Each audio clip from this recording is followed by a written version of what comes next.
So let's suppose you needed to solve an NMR spectroscopy problem just like this one on the test. But there is a problem. You don't have any integration values, which means that you don't know how many hydrogens you have for each signal. That is obviously a little bit of a problem, so let's talk how to deal with questions like that. Luckily for us, all those questions where you have the NMR spectrum but you do not have the integrations, those questions fall into two main categories. The first type or the first category is going to be the questions where you have structures and you need to match them to the spectra. There are multiple different ways how questions like that can be presented. You can have several structures like what I have here and one spectrum that you need to match to one of those structures. Or maybe you can have several spectra in one structure. Or multiple structures and multiple spectra. It doesn't really matter. The approach is going to be the same regardless of how the question is phrased.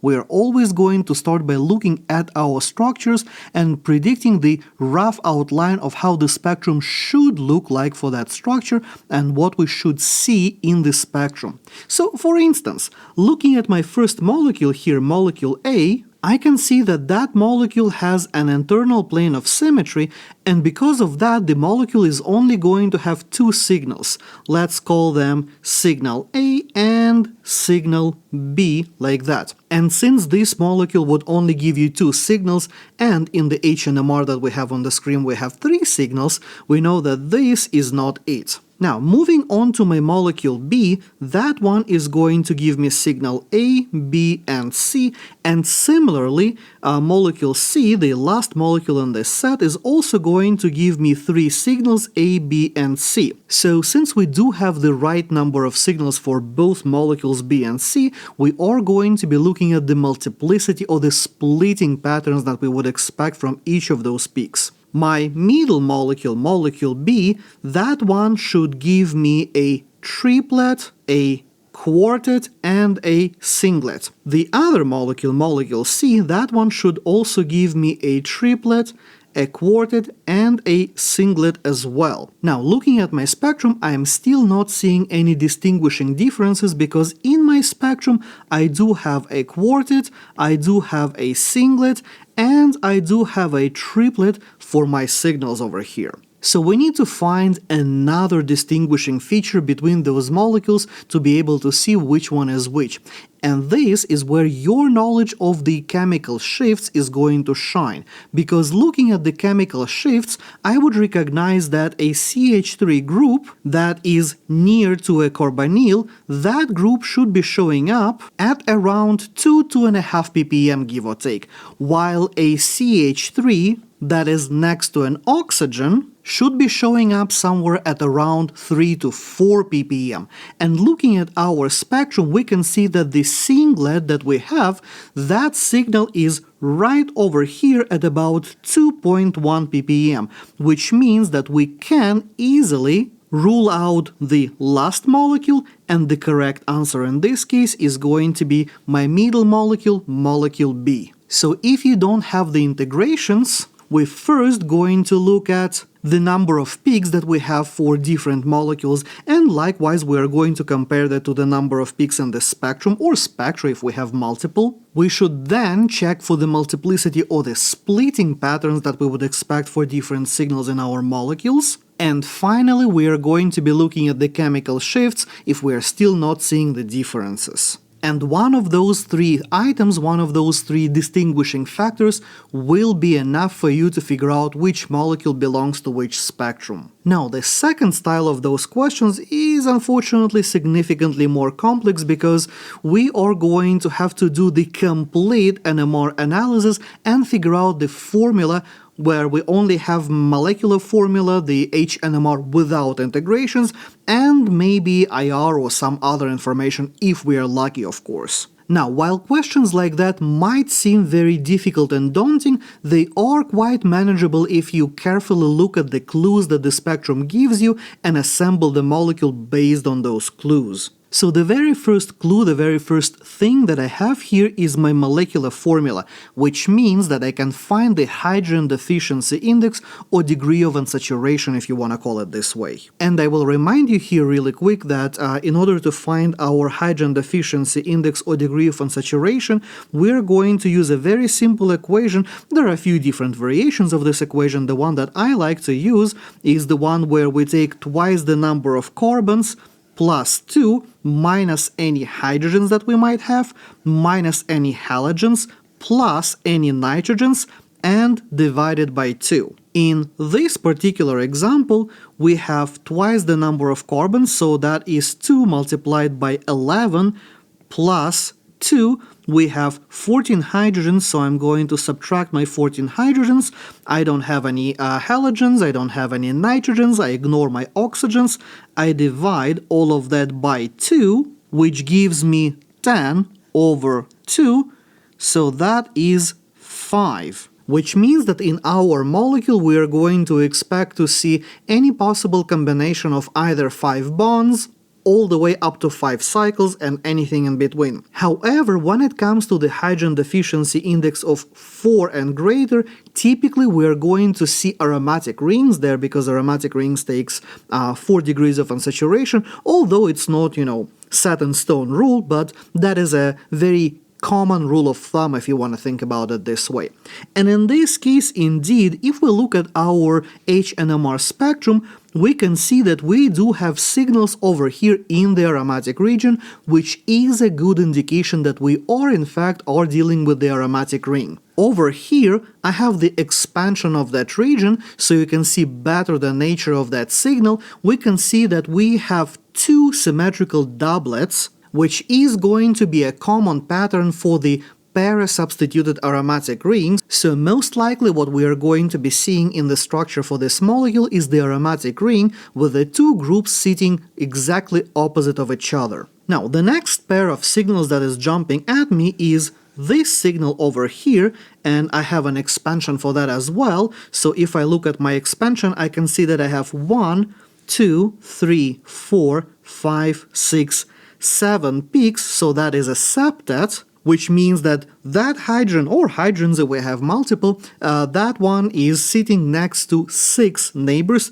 and we also have a doublet over here, so a septet plus a large doublet like that is a very common pattern for the isopropyl group. So most likely here I'm going to be seeing the isopropyl group, and in the isopropyl group, this hydrogen between the methyl groups is this guy, and of course my CH3s, that is the doublet that I'm seeing on the right side over there. And finally we have this lonely singlet over here, which is a fairly strong singlet. It's very high, so probably that is something like a CH3 group. We have a reasonable amount of hydrogens in there, and that signal doesn't have any multiplicity, any splitting, so it doesn't have any neighbors.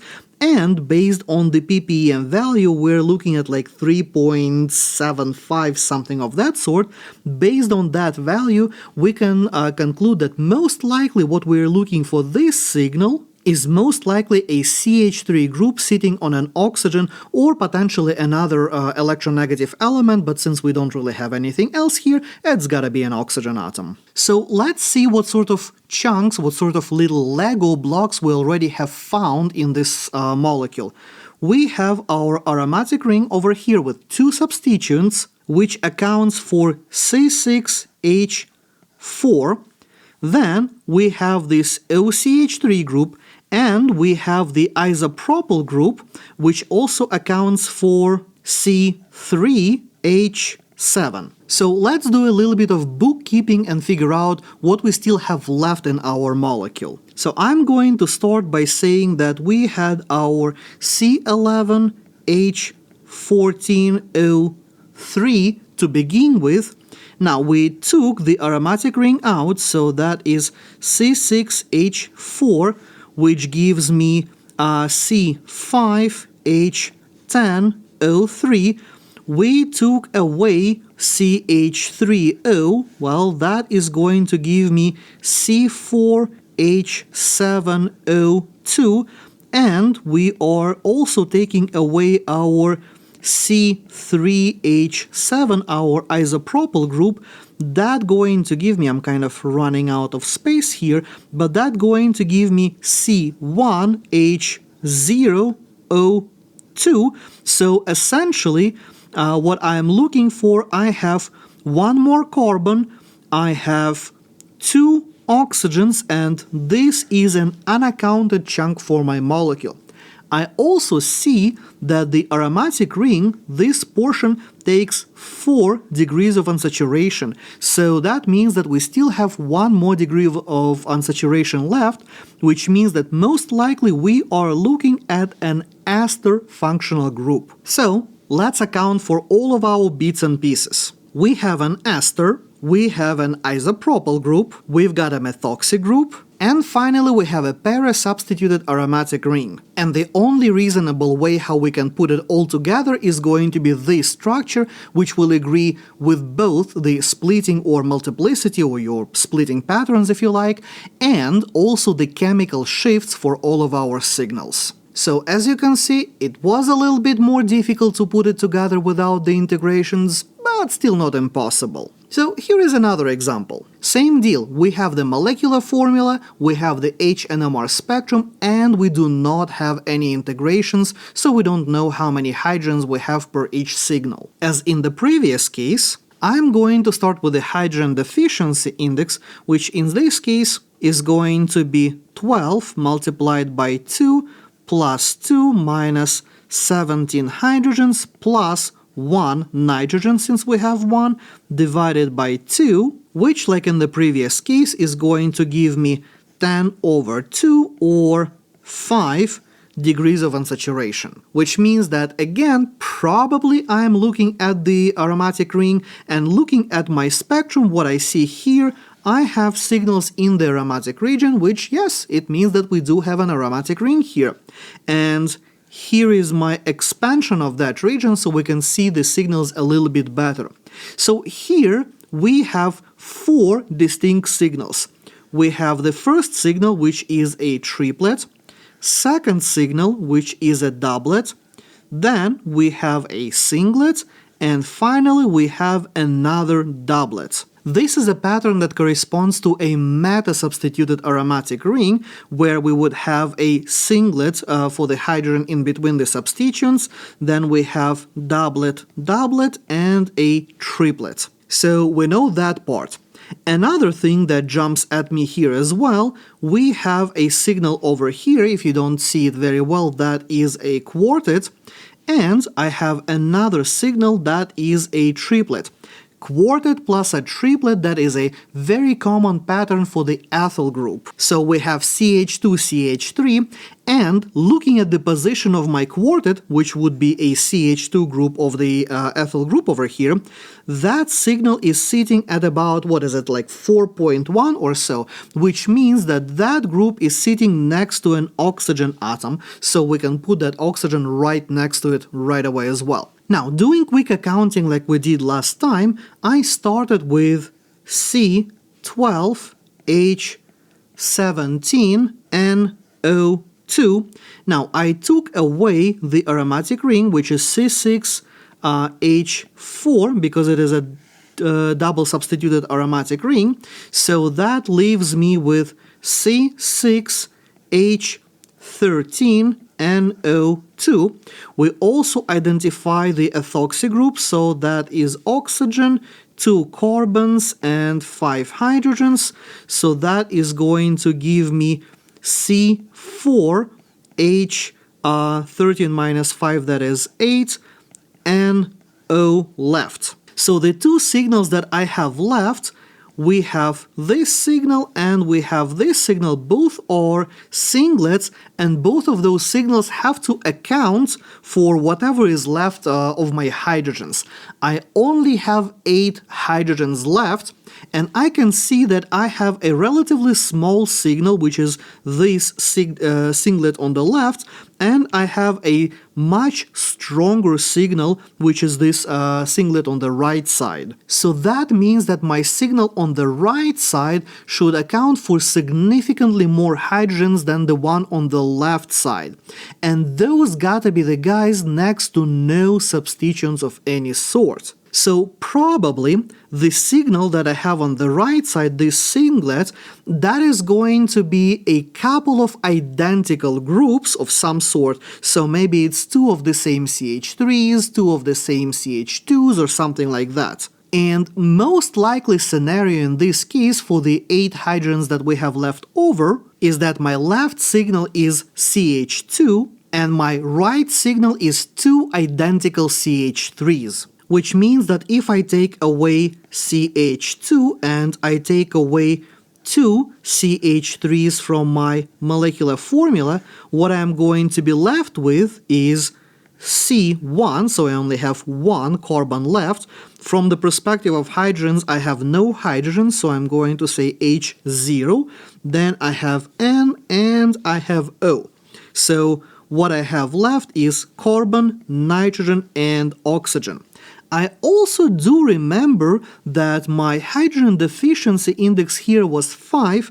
I accounted for 4 degrees with the aromatic ring, which means that I should have 1 more degree, which is probably going to be a double bond. That can be most likely a carbonyl. So if I go on with my assumption that that is a carbonyl, that means that I also have CO and I have 1 more nitrogen to account for somewhere in my molecule. So let's think about our building blocks here. We've got a carbonyl, we have a nitrogen atom, we have a meta-substituted aromatic ring, we have an ethoxy group, we have a methylene which should be sitting in such a position as to have absolutely no hydrogen neighbors, and we have 2 identical methyl groups. And after playing with all the bits and pieces, I came up with the following molecule which does fit both splitting patterns and the chemical shifts for all of the signals that we have. So yes, questions like that can be challenging.